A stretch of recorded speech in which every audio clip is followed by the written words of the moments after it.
Season 1, Episode 1 of Trauma Today with Charlie Burns. For those of you just joining me on my channel, I make TV shows about things that should be not made into TV shows.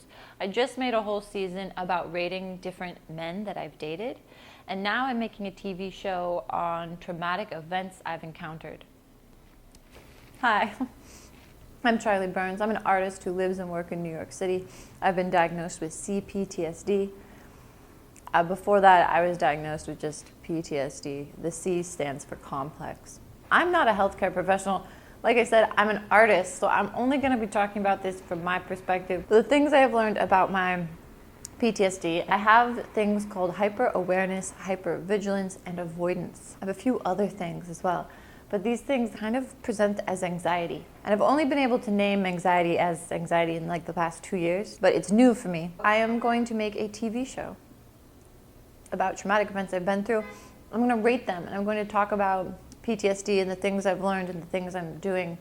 Not the things I'm doing, the things I'm trying to, the behaviors I'm trying to learn how to unlearn. Welcome. We'll be talking about traumatic things, so if that's not good for you, please don't re-traumatize yourself in any way. Only watch this if it will not hurt you. I also want to say, if you yourself are struggling with PTSD or CPTSD, please get some help from a professional person.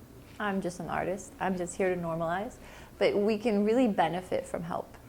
Also, if you're having any suicidal ideation, here's the National Suicide Prevention Hotline number. And here's a number that we can use whenever we need to. On this week's episode, we're doing that time I tried to push my father into a lake because he was drunk and leaving, and instead he pushed me into a lake. Da, da, da, da. For any of you who don't know, my father was a victim of the opioid epidemic. In the 90s, doctors were prescribing opioids for anything, and my father became a person who went to the doctor for help, got prescribed opioids, and then became hooked on opioids. My father was an opioid addict, and that caused a lot of problems. Here's what happened. I was not used to seeing people drunk. I didn't really know a lot of people who had gotten drunk, and so when I was seeing my father drunk, the first few times I saw it, I didn't know what was happening. And I started finding him drunk in a lot of places. I started realizing what was happening. I started noticing when he was drunk. So at high school, I must have been around 16 years old. It was winter time and it was snowing. We lived behind a lake and it had just been warm, but the snow started to stick to the ground, but the lake hadn't frozen over yet. So the lake was kind of black and moving with the wind, and then there was snow that was falling, and then the snow actually grew, and it was about 4 or 6 inches deep, the snow. By the time around 2 or 3 in the morning, me and my little sister got woken up because we heard our parents yelling. And my father is 6'6" tall and a pastor to thousands, so he has quite a range of voice. And he was yelling, my mom was yelling, everybody was yelling, and my little sister and I came and looked around the corner of the hallway to see what they were yelling about. And my dad was saying something like, "If you give me the car keys, I'll come back. If you don't give me the car keys, I'm leaving and I'm never coming back." And he kept repeating that. "If you give me the car keys, I'll come back. If you don't give me the car keys, I'm leaving and I'm never coming back." My mom was making some argument about he was in no state to drive. He was very angry and he was much bigger than her. And we had already at this point seen him use force against her.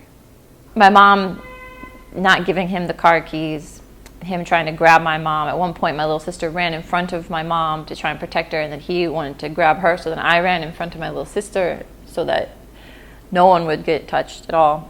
And he decides to leave through the back. He's trying to go through the front door, but he can't. So he decides to leave through the back, and that's where the pond is, the lake that's jet black and not iced over right now. And so there's a lot of snow falling. And I was in like boxer shorts and a little shirt because I had been sleeping. And I ran out after he ran into the snow. And I ran out and I said, "Hey, Daddy, please don't do this. Please don't leave us right now." And he just kept saying, "You tell your mother if she gives me the car keys, I'll come back. If she doesn't, I'm never coming back." And so I didn't know what to do. I stepped aside, and he went down. Behind all the houses was the lake. And so he walked down to the bottom of the lake and was walking around the edge to like avoid being in other people's yard. as he did that, I saw that he was walking on like this lake that wasn't frozen, and there was kind of this hill to get down there. And I realized that he couldn't leave if he was all wet, like that he couldn't leave. He couldn't just walk around because it was so cold out. So I ran after him as he's behind neighbors' houses, and I run up the hill. But I'm 16 years old, and he's a 6'6", 300-pound guy.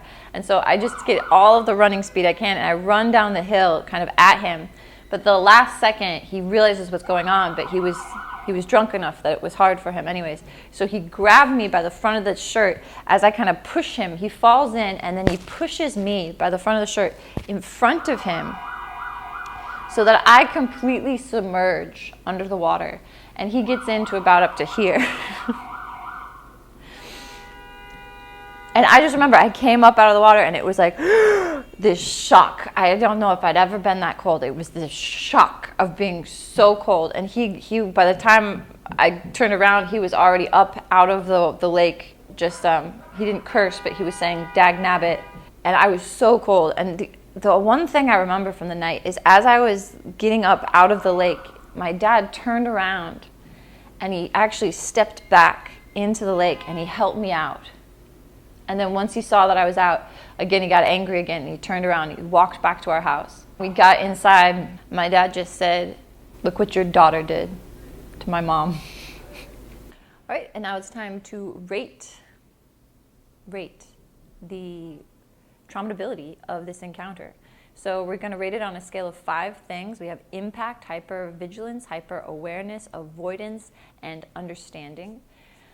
Impact or understanding are mine. Hypervigilance, hyper-awareness, and avoidance, these are all symptoms of having PTSD. That's what I've got, so we're going to use the PTSD lingo here. Impact is how much this event has impacted me in my life, and I will say it's about an 8.4 out of 10. As far as hypervigilance, the main thing I want to get across here is that my hypervigilance and my health was rocked for this and a few other things because I was woken up in the middle of the night by yelling. I would say it's about a 7 on the hypervigilance scale for me. For the hyper-awareness, I had to be woken up, and then I had to be hyper-aware of like who was going to possibly get hurt and when I should step in. I had to be hyper-aware of like making sure my dad didn't know when I was running at him. I had to be just aware of a lot of things. So I will give this an 8.8 out of 10 on the hyper-awareness scale. As far as avoidance, I'm not sure what I avoid from this. I don't avoid the snow or the water. Maybe avoid my father more. I'm